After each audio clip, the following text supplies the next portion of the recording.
Hi guys, so it's been the first time where there's been an NMC open roundtable discussion regarding remote prescribing and how they're going to potentially be strengthening or looking actually to strengthen the regulations around remote prescribing in the aesthetics industry.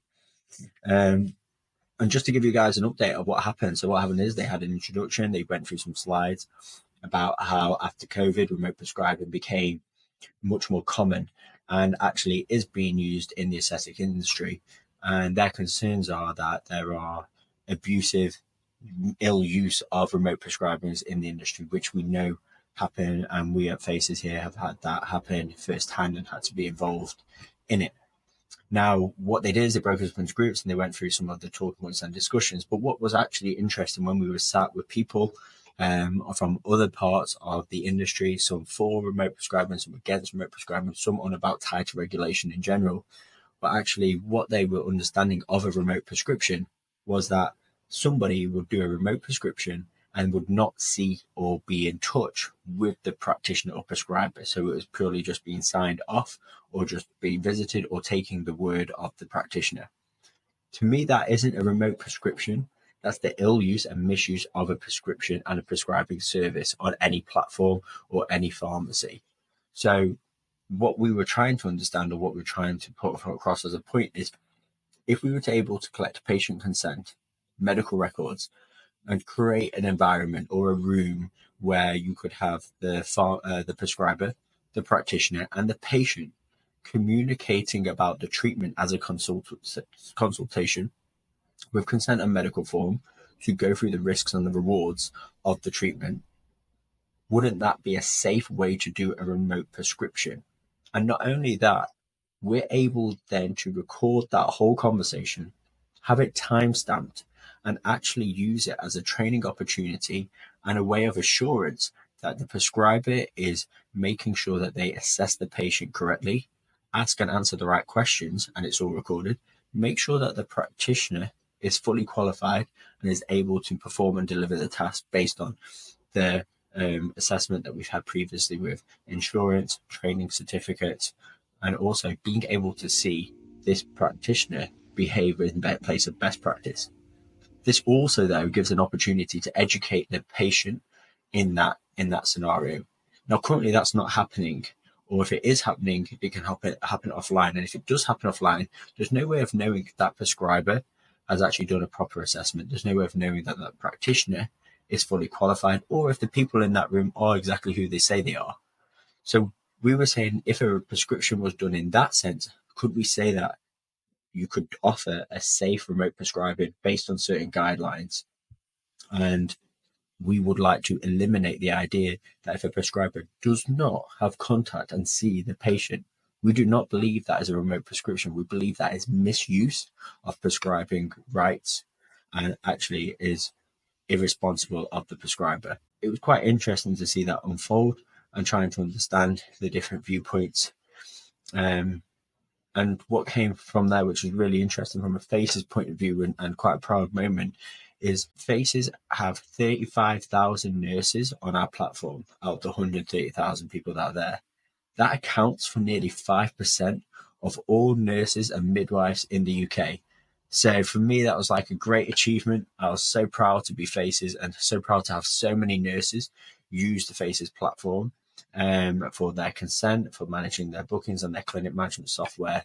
And we hope and we want to reach out to as many people who say patient safety is their number one priority and realize that actually they should be working with people together to try and make the place a better regulated industry where we actually use advances in technologies, not go back in time to the dinosaur age where we start to use pen and paper where nothing can actually be proven.